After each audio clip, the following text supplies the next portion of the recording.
40-50-60 साल के लोग हैं, उनके आप पूछिए कि उस दिन आप कहाँ थे, उन सबको याद है कहाँ थे, कब कपिल देव ने जब कप उठाया था वो क्या कर रहे थे, और मैचेस भी बहुत अच्छी तरह याद हैं। तो ये ऐसे एक रीसेंट हिस्ट्री होती है और इतना आइकॉनिक मोमेंट जो होता है उसको रिक्रिएट करने में ऑब्वियसली एक चैलेंज होता है, एक बहुत बड़ी रिस्पॉन्सिबिलिटी होती है, क्योंकि लोगों को एग्जैक्टली डिटेल्स मालूम है, किस किस्म के कपड़े पहनते थे, वो क्या बॉलिंग एक्शंस होते थे, बैटिंग स्टांस क्या होता था, तो वो सब रिक्रिएट करने में ऑब्वियसली बहुत ही एक अटेंशन टू डिटेल करना पड़ता है। लेकिन इस सबसे ज़्यादा जो रिस्पॉन्सिबिलिटी है वो ये है कि जिस तरीके से पूरी हिंदुस्तान में एक खुशी आई थी 25 जून 1983 को, वही खुशी क्या हम थिएटर में रिक्रिएट कर सकते हैं या नहीं, वो हमारा एक एफर्ट है। लोग कहते हैं कि उनको तो रणवीर सिंह दिख ही नहीं रहे, सिर्फ कपिल देव दिख रहे हैं। और सबसे बड़ा मुझे जो कॉम्प्लीमेंट आया था वो कीर्ति आज़ाद जो 1983 टीम के मेंबर हैं, उन्होंने बोला कि मैंने जब ट्रेलर देखा तो मुझे कुछ हिस्सों में सिर्फ मेरा कप्तान दिखाई दे रहा था, मुझे रणवीर दिखाई ही नहीं दे रहा था।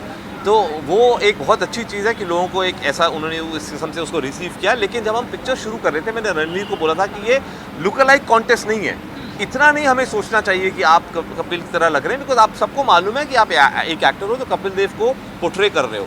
आई थिंक रणवीर ने जो किया है जिसकी वजह से वो उनकी तरह लग रहे हैं, उन्होंने जो एक्सप्रेशन जो उन्होंने पकड़ा है, जो बोलने का स्टाइल पकड़ा है, सिर्फ लुक से ज़्यादा वो एक इम्पैक्ट आता है। जिस तरीके से वो बोल रहे हैं बिल्कुल कपिल देव की तरह, जिस तरीके से वो खेल रहे हैं, बॉलिंग कर रहे हैं, बॉलिंग एक्शन कपिल देव का सब जो क्रिकेट जानते हैं कहते हैं कि दुनिया में सबसे मुश्किल एक एक्शन है, लेकिन वो रणवीर ने किया है।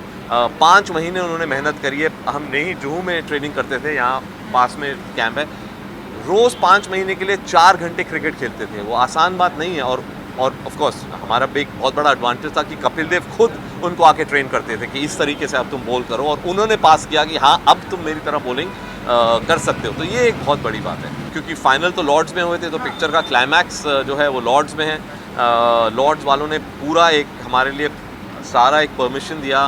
पहली बार किसी भी फिल्म ने लॉर्ड्स के लॉन्ग रूम में शूट किया है, उनके लॉकर रूम्स में शूट किया है। आई थिंक बिकॉज वो भी पहचानते हैं कि ये एक बहुत बड़ा आइकॉनिक मोमेंट है, एक सेलिब्रेशन ऑफ क्रिकेट है। ये सिर्फ इंडियन टीम का सेलिब्रेशन नहीं है, ये एक जो भी स्पोर्ट्स में दिलचस्पी रखता है उनके लिए ये सेलिब्रेशन है, क्योंकि एक इसे जो कहते हैं ना क्लासिक अंडरडॉग स्टोरी, जब पूरी टीम को जब पूरी दुनिया उनके अगेंस्ट हो कह रही थी कि इनका तो बिल्कुल ही कोई चांस ही नहीं है जीतने का, तब इन लड़कों ने जो किया है वहाँ, तो ये एक बहुत बड़ी सेलिब्रेशन है क्रिकेट के लिए। इसलिए लॉर्ड्स ने आई थिंक हमें पूरा एक लोकेशन दिया, लॉर्ड्स में शूट करने का एक मतलब जो फीलिंग है, वही जो सारे एक्टर्स हैं वो क्रिकेट खेल चुके हैं, अपनी बचपन से खेलते आए हैं, तो उनके लिए एक बहुत बड़ा एक इमोशनल मोमेंट था।